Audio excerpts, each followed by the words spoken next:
शांत सुपाठ काम निवरो रत्नत्रया प्रातः पंचैते परमेष्टिनं प्रतिदिनं कुर्वन्तु नो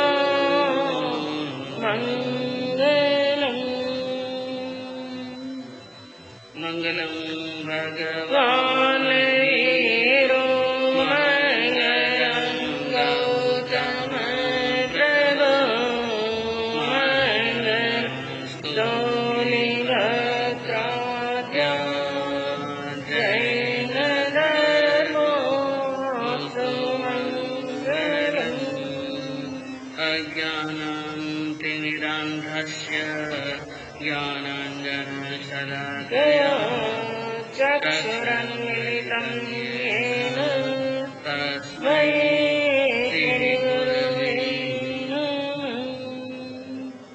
सत्येषु मैत्रे योनिषो प्रमोदं क्लिष्टेषु जीवेषु कृपाकरत्वम् मानस्तवागं विपरीतवृत्तो सदा ममात्मा विदधातु देवं सदा ममात्मा विदधातु देवम्।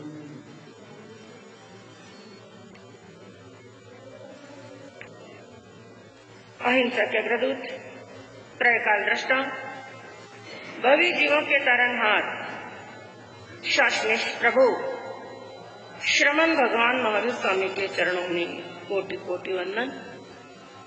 दीन दुखियों के मसीहा, करुणा के सागर, परम पूज्य गुरुदेव श्रमण सूर्य मर्दर केसरी श्री मिश्री मल्टी महाराज के चरणों में कोटि कोटि वंदन। पाठ पर विराजमान परम श्रद्धेया, परम विदुषी, मधुर व्याख्यानी, सरल मना पूज्य गुरुदेव जी महाराज के चरणों में कोटि कोटि वंदन। धर्म प्रेमी बंधुओं, शीलवती माताओं बहनों, उत्तराध्ययन सूत्र के 32वें अध्ययन की दूसरी गाथा के अंदर प्रभु ने सदुपदेश देते हुए फरमाया, नाणस्य सवस्य प्रगासनाये अन्नान मोहस्य विभज्यनाये रागस दोषस यशंक एनम एगंत सौख्यम समुदेहि मोक्षम।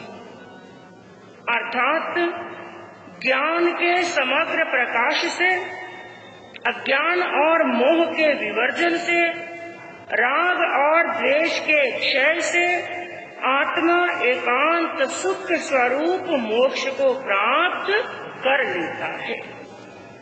कहने का तात्पर्य क्या हुआ?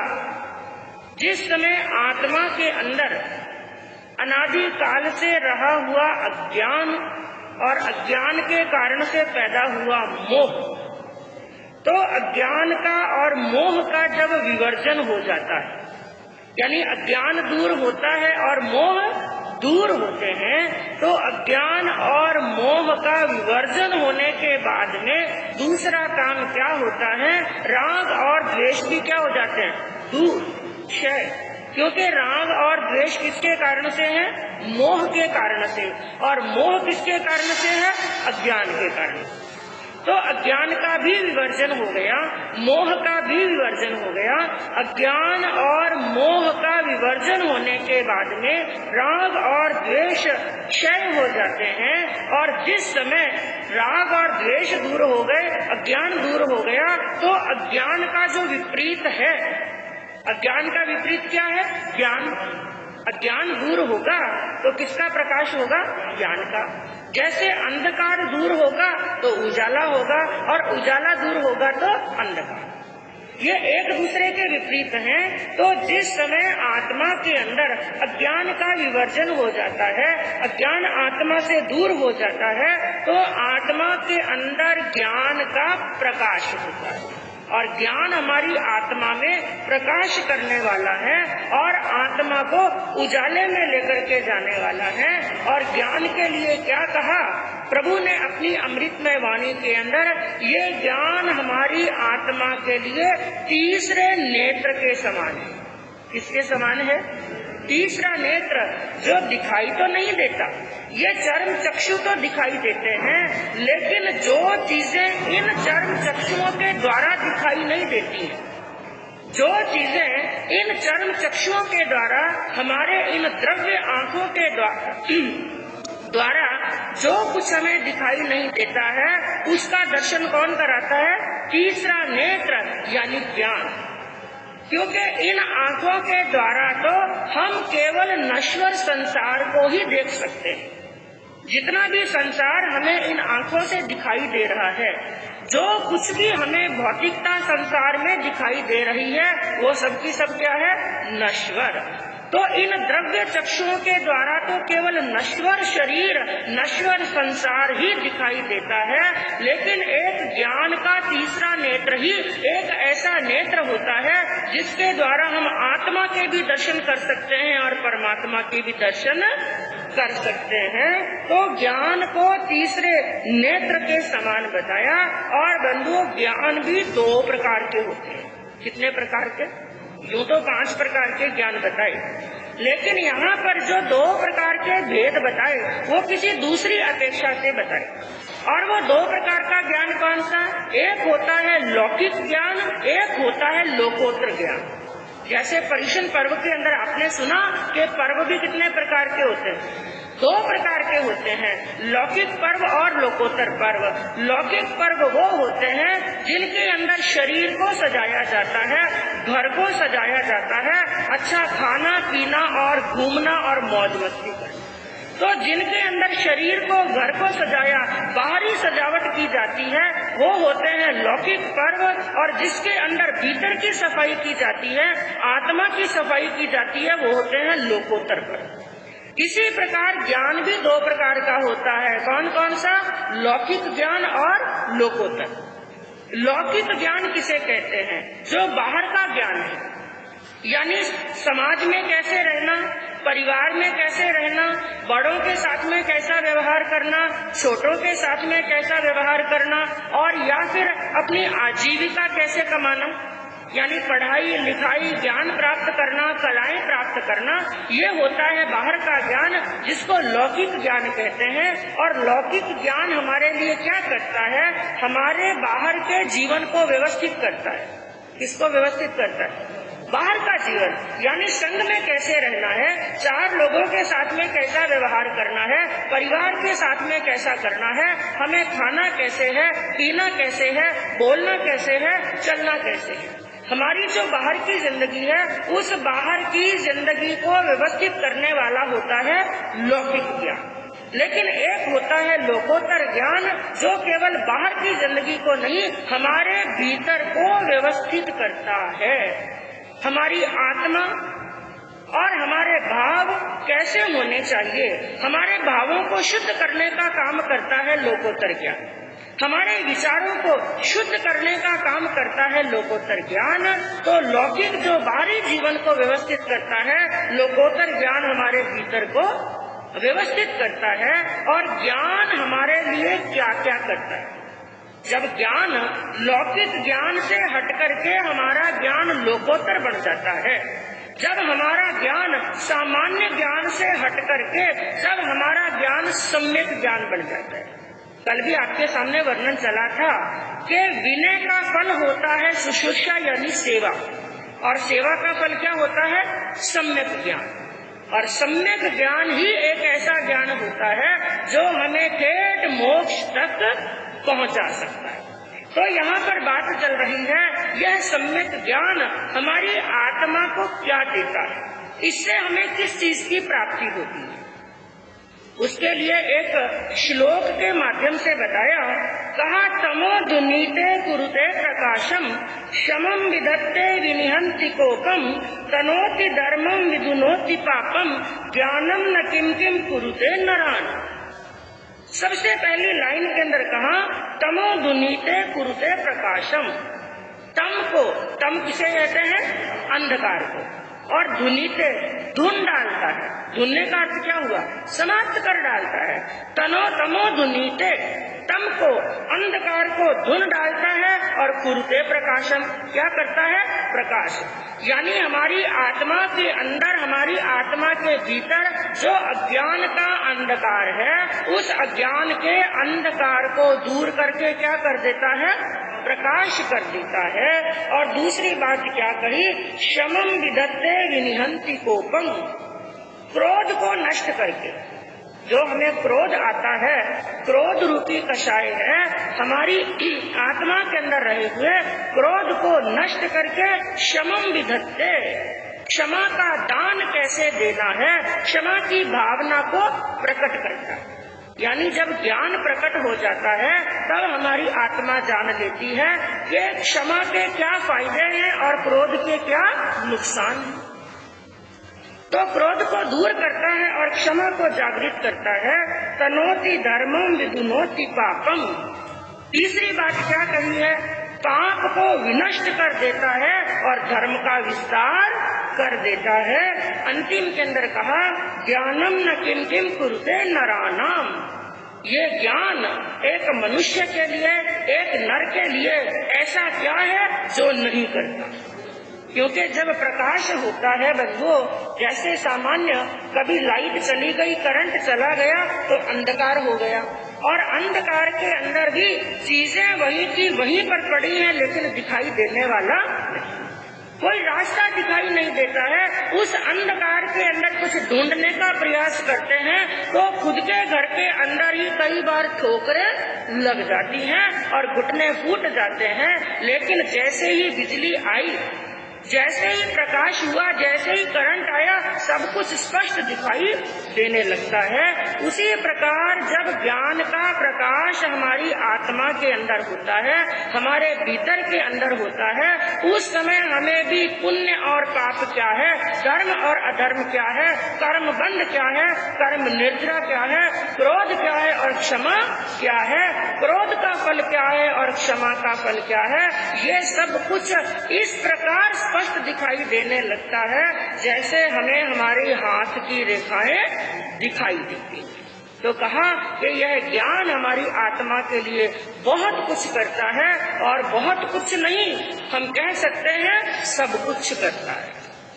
और उत्तरायण सूत्र के अंदर ही एक स्थान पर क्या बताया, प्रभु ने क्या फरमाया, कहा कि जहाँ सुई सुत्ता पड़ी यावी न विनस्सई, जहाँ जीवे सुत्ते संसारे न विनस्सई।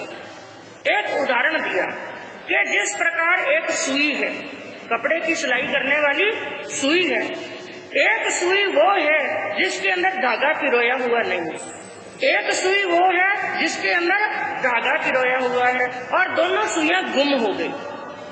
दोनों सुइयां गुम हो गई, लेकिन कौन सी सुई को ढूंढना आसान होगा? जिसमें धागा पिरोया हुआ है।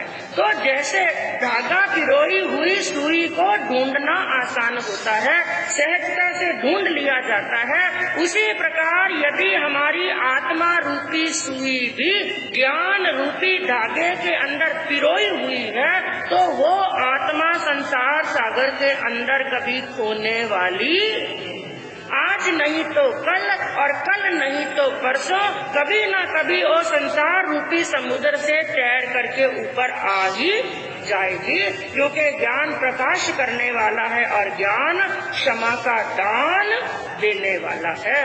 और मान लो ज्ञान आया, ज्ञान सीखा और हमारी कषाय कम नहीं हुई। ज्ञान सीखा, खूब शास्त्रों का ज्ञान सीख लिया, खूब विद्वान बन गए, लेकिन हमारे क्षमा के भाव नहीं आए और क्रोध की हमारी भावना, कषाय हमारी कम नहीं हुई, तो समझ लेना चाहिए वो ज्ञान हमारा सम्यक ज्ञान नहीं है, वो ज्ञान हमारा लोकोत्तर ज्ञान नहीं है, वो केवल किताबी ज्ञान हमने सीखा है। और ऐसे ज्ञान से आत्मा का उद्धार होने वाला लेकिन ये ज्ञान हमारी भावना को परिवर्तित कैसे करता है? आज मैं कहूँ, आप लोग कहीं पर जा रहे हैं, किसी जीव को तड़पते हुए देखा, किसी जीव को रास्ते में रेंगते हुए देखा, तो मन में दया के भाव आते हैं कि नहीं? मन में एक भाव आता है कि यहाँ तक हो सके मैं इस जीव की क्या करूँ, रक्षा करूं। और कई बार तो क्या होता है, फुल स्पीड में गाड़ी लेकर के चल रहे हैं और जा रहे हैं और सामने से दौड़ती हुई गाय आ गई, सामने से दौड़ता हुआ कुत्ता आ गया, तो भावना क्या होती है, इसको बचाऊं। और कई बार तो गाय को, कुत्ते को, जानवर को बचाने के चक्कर में खुद का भी क्या हो जाता है, एक्सीडेंट। कई ऐसी घटनाएं घटती हैं। मैं कहूँ ये दया की भावना आई कैसे? मन में दया की भावना क्या जन्म से आ गई? नहीं, बार बार भगवान की वाणी को सुना है हमने, जिन शासन को सुना है, जिन वाणी को सुना है, ज्ञान की बातों को सुना है, शास्त्रों को हमने पढ़ा है और कई बार संतों के मुखारबिंद से सुना है। तो आज हमारे मन में दया के भाव हैं, करुणा के भाव हैं, और कई बार क्रोध आता है, तब भीतर से अंदर से आवाज आती है, क्या रखा है किसी के साथ में लड़ाई झगड़े में? कई बार होता है ना, क्या रखा है गुस्सा पालने के अंदर, इस क्रोध को छोड़ो। ये भावना क्यों आई? क्योंकि शास्त्रों के अंदर क्या सुना है, यदि द्वेष रखेंगे, लड़ाई करेंगे, झगड़ा करेंगे, तो आत्मा का क्या होगा, पतन। तो ये सब ज्ञान के गुण होते हैं। एक बार का बंधु प्रसंग आता है, एक सच्ची घटना आती है कि ज्ञान एक मनुष्य के भावना को कैसे परिवर्तित कर देता है। जापान की घटना है। जापान का एक बहुत बड़ा शहर, बहुत बड़ा नगर था, जिसका नाम था कोबी। शहर का नाम क्या था? कोबी। और उस शहर के अंदर, उस कोबी नगर के अंदर एक बड़े श्रेष्ठी रहते थे, बड़े धनवान रहते थे, जिनको आज की भाषा के अंदर हम कह सकते हैं नगर सेठ। नगर सेठ थे, खूब धनाढ्य थे और खूब धन था जिनके पास में, और इतना धन जिसका कोई आर पार नहीं। उनको भी शायद हिसाब किताब नहीं कि मेरे पास में कितना धन है। और धन की एक विडंबना है, जिसके पास में भी धन आता है तो धन आते ही साथ में एक चीज और आ जाती है, और वो कौन सी चीज है? अहंकार। लाखों में कोई एक ही ऐसा महापुरुष होगा, लाखों में एक दो ही ऐसे सत्पुरुष, सज्जन पुरुष होते हैं कि जिसके पास में धन हो और साथ में अहंकार न हो। बाकी तो ऐसा लगता है ये धन और अहंकार तो जुड़वा भाई हैं, एक आया और दूसरा पीछे पीछे। और जब अहंकार आता है तो मनुष्य क्या सोचता है, मेरे से बड़ा, मेरे से होशियार, मेरे से विद्वान और मुझसे ज्यादा पढ़ा लिखा दुनिया के अंदर कोई है ही, और मैं जो बात कहता हूँ उसके अंदर क्या मजाल है कोई गलती निकाल दे। मैं कभी कोई गलती करने वाला हूँ ही नहीं, क्योंकि अहंकार इंसान को अंधा बना देता है। और वो धनवान भी इतना था, इतना धन था उसके पास में कि उस नगर का जो राजा था ना, उस नगर का जो सम्राट, जापान का जो सम्राट था, कई बार ऐसा होता कि जब सम्राट को भी धन की आवश्यकता पड़ती तो उस श्रेष्ठी, उस सेठ के पास में, जिसका नाम था युचिदा ताई, उस सेठ से वो मदद लेते थे। क्योंकि आपने भी कई बार इतिहास के अंदर सुना, और एक बार गुरुनी मैया ने आपको एक प्रवचन सुनाया था, यदि आपको याद हो, कि आप लोगों के महाजनों के नाम के आगे एक शब्द लगता है, शाह। ये शाह की पदवी कैसे मिली? कि जब राजाओं का खजाना भी खाली हो गया, जिस समय ऐसी कंडीशन हुई कि इस धरती पर अकाल पड़ा और किसी राज्य के अंदर अकाल पड़ गया, और राजा भी इस बात के अंदर सक्षम नहीं रहे कि उनकी प्रजा का वो पालन कर सके, उनको आहार दे सके, उनको भोजन दे सके, वस्त्र दे सके, रहने की व्यवस्था कर सके, वो राजा लोग भी थक चुके थे। और ऐसे समय के अंदर बड़े बड़े सेठ उनके क्या आए थे, काम, सेठों ने सहयोग दिया था। तो इसी प्रकार वो युचिदा ताई भी उन जापान के सम्राट को क्या देता था, सहयोग देता था। तो क्या कहा ज्ञानियों ने कि सारे जगत का भूपति जिसकी मदद मांगता होए, ऐसा मनुष्य जिसके सामने मदद कौन मांग रहा है, एक भूपति यानी राजा, सामान्य इंसान नहीं, कोई भिखारी नहीं, कोई द्वार पर आया हुआ मांगने वाला नहीं, जिससे मदद कौन मांग रहा है? एक राजा के सारे जगत का भूपति जिसकी मदद मांगता हो तो वो समझे मेरे जैसा नहीं जगत में हो। वो तो समझेगा एक राजा भी मेरी मदद मांगता है तो उसका अहंकार तो सिर चढ़ करके बोलता है। बड़ा अहंकारी, बड़ा घमंडी, बड़ा क्रोधी था। और एक बार का प्रसंग हुआ, वो अपनी बैठक में बैठा था, उसका मकान जो रहने का था बड़ा आलीशान था, एक राजा के महल जैसा खूब बड़ा था, लंबी चौड़ी जगह में उसका मकान बना हुआ था। एक बार का प्रसंग हुआ, वो अपनी बैठक में बैठा था, नहा धोकर के तैयार हुआ, सुंदर वस्त्र धारण किए, उसे किसी महोत्सव में जाना था और उसने अपने एक सेवक को कहा, क्योंकि उसके घर के अंदर कई सेवक काम करते थे, कई दास दासियां काम करते, इतना बड़ा सेठ का मकान भी खूब बड़ा था।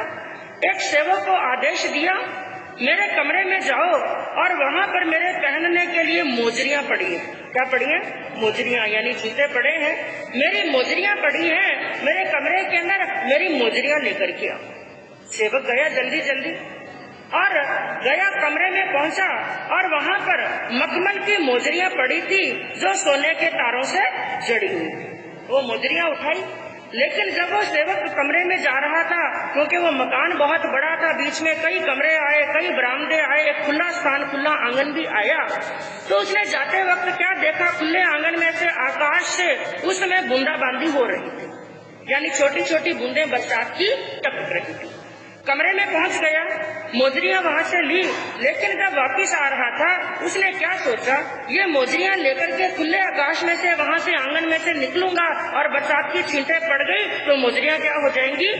हाँ, गिल्ली हो जाएंगी, और मोजरियां खराब हो गई तो हमारे सेठ साहब को गुस्सा आ जाए। इसलिए उसने उस बरसात से बचाने के लिए क्या किया? मोजरियों को अपनी खाक में दबा दिया कि मोजरियां गिल्ली ना।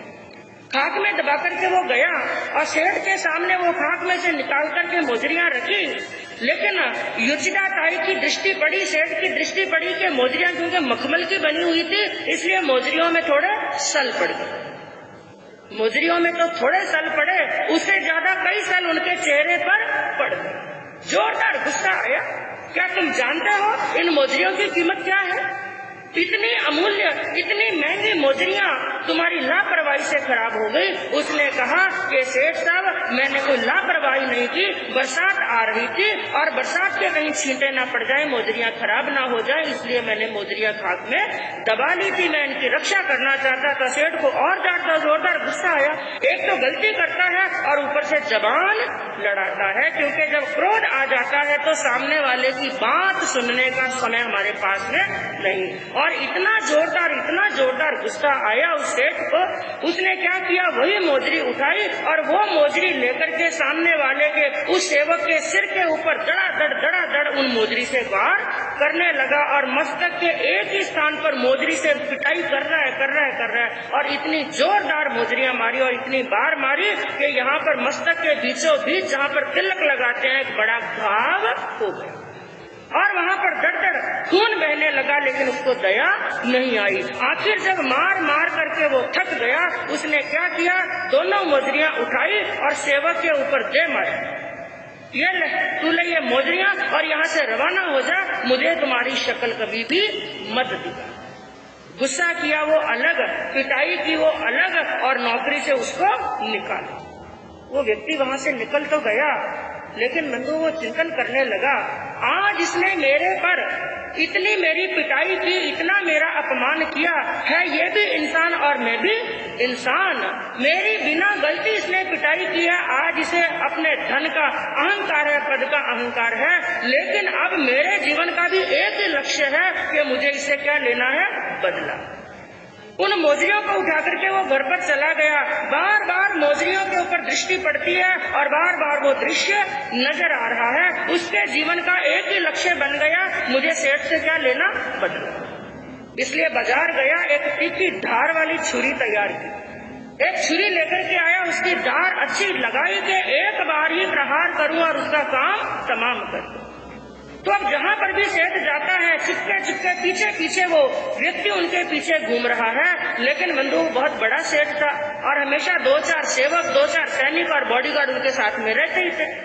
कभी भी वो सेठ अकेला नहीं मिला। कई महीने व्यतीत हो गए, उसको अवसर नहीं मिला उसको मारने का। लेकिन उसने 1-2 बार क्या देखा, बाकी तो 24 घंटे के अंदर कभी भी ऐसा अवसर नहीं होता है जब ये सेठ अकेला मिले।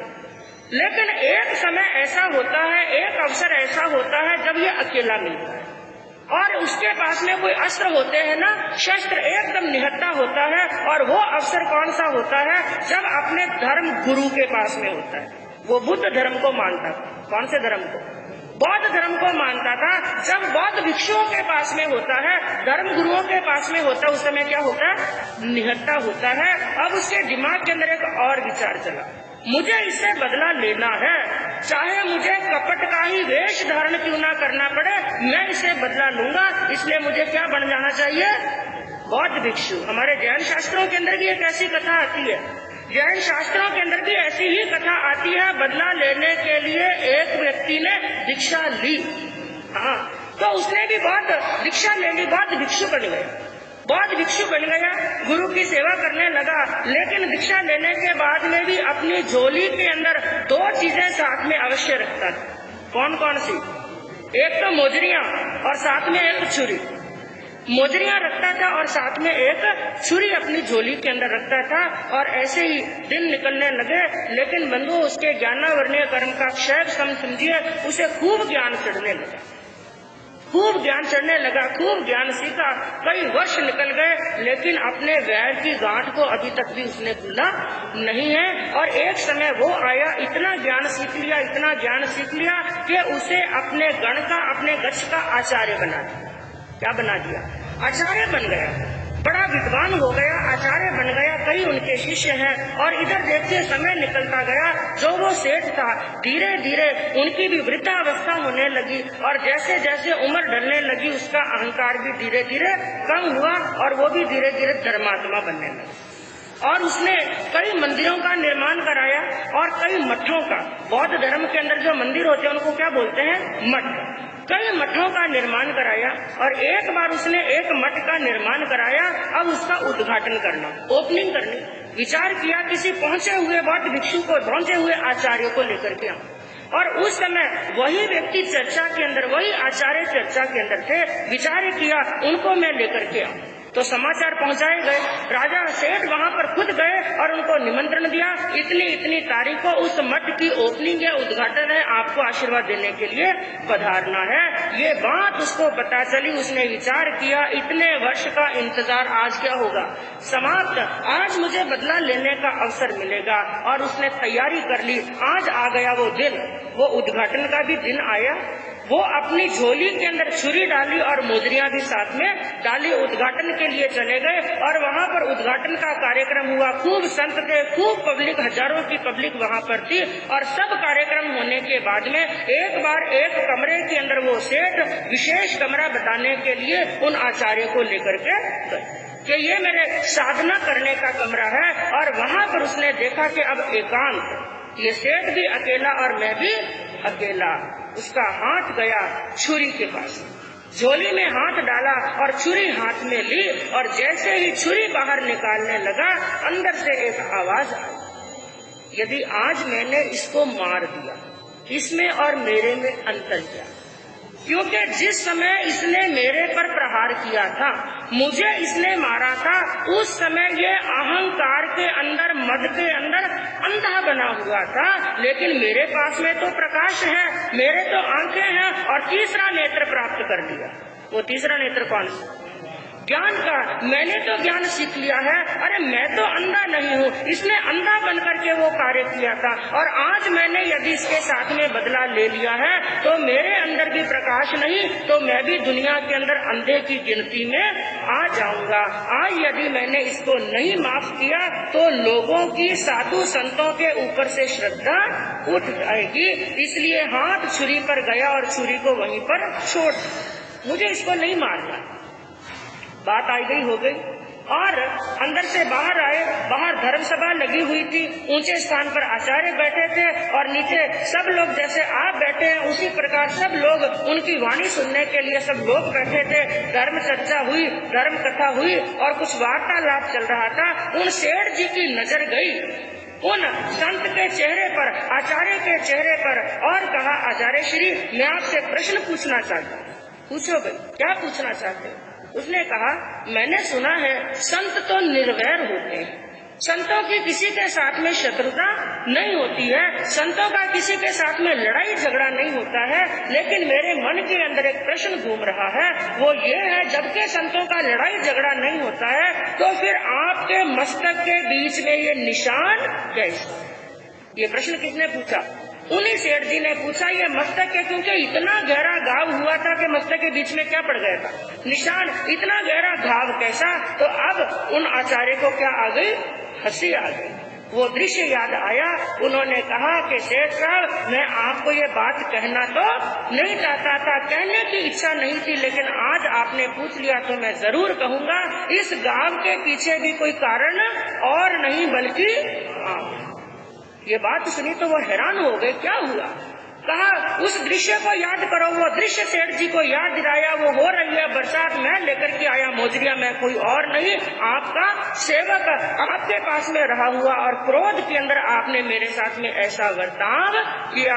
आपका ही दिया हुआ घाव है। और हाथों हाथ निकाल करके वो छुरी बताई और मोजरिया। इतने साल से मैं वैर को लेकर के घूम रहा था, लेकिन आज मैंने उस वैर को मन से निकाल दिया। ऐसी घटना के बारे में सुना तो वो सेठ संतों के चरणों के अंदर पड़ गया और क्षमा याचना की। अब उसने तो क्षमा याचना की, लेकिन इस दृष्टांत का बंधुओं सार क्या है? उन संत के अंदर, आचार्य के अंदर बदलाव क्यों आया? जो इतने साल से अपने साथ में गैर लेकर के घूम रहे थे, उनके अंदर बदलाव आने का कारण क्या था? ज्ञान। उनके भीतर में ज्ञान का प्रकाश हो चुका था, इसलिए उन्होंने सभी प्रकार के द्वेष को और वैर के भाव को भुला दिया है। तो इसी प्रकार जब हम जिनवानी पर श्रद्धा करते हैं, जिनवानी को श्रवण करते हैं, संतों की वाणी सुनते हैं, तो बंधुओं हमारे भीतर में भी कुछ ना कुछ परिवर्तन अवश्य होता है। तो बार बार जिनवानी श्रवण करेंगे, प्रभु की वाणी श्रवण करेंगे, ताकि हमारे भीतर रही हुई विकृतियां क्या हो जाए? दूर हो जाए, हमारी आत्मा स्वच्छ हो, निर्मल हो और पवित्र भावों का प्रसार हो। तो इसी प्रकार जिनवानी का श्रवण करेंगे तो इस बम्मे पर बम्मे कल्याण होगा। इसी भावना से